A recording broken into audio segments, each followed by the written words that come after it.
As of Monday, 18 Manitoba municipalities have issued local states of emergency due to ongoing flooding. That after more rain fell over the weekend.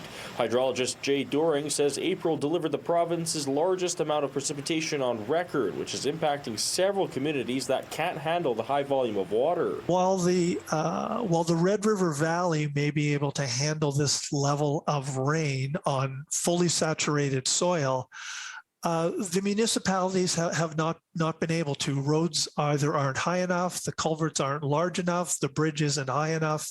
It's just been too much rain in too short a period of time. Since the 1997 flood, more than $1 billion has been invested into flood mitigation efforts in Manitoba. Doring says he believes the province will invest in providing more protection for municipalities in the future, but it will take time and money. We're going to have a look at that infrastructure and see what it's capable of carrying, and see, based on what we project might happen in the future, how we might need to expand the capabilities of that infrastructure.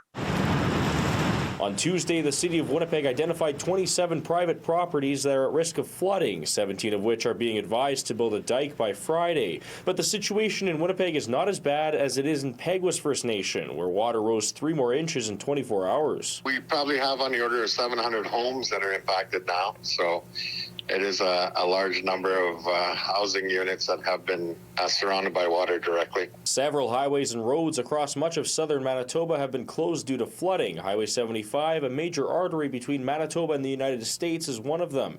Aaron Delinek says the closure is impacting truckers, which is costing them about $200 extra per truck per trip. We hope that it's shorter than longer, that's for sure. At this point, it's based on the weather that we have in front of us, right?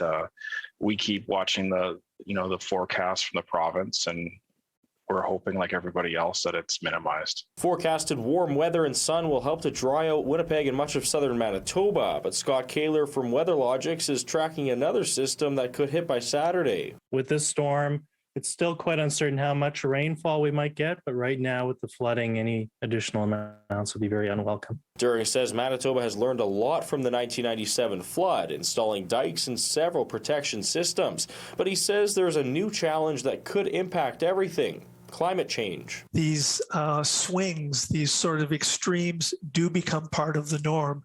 The example I like to grapple onto is to go back to BC last summer, right? We had forest fires. 3 or 4 months later, we've got record-setting floods that make the national news. So I think extremes are going to become part of the norm.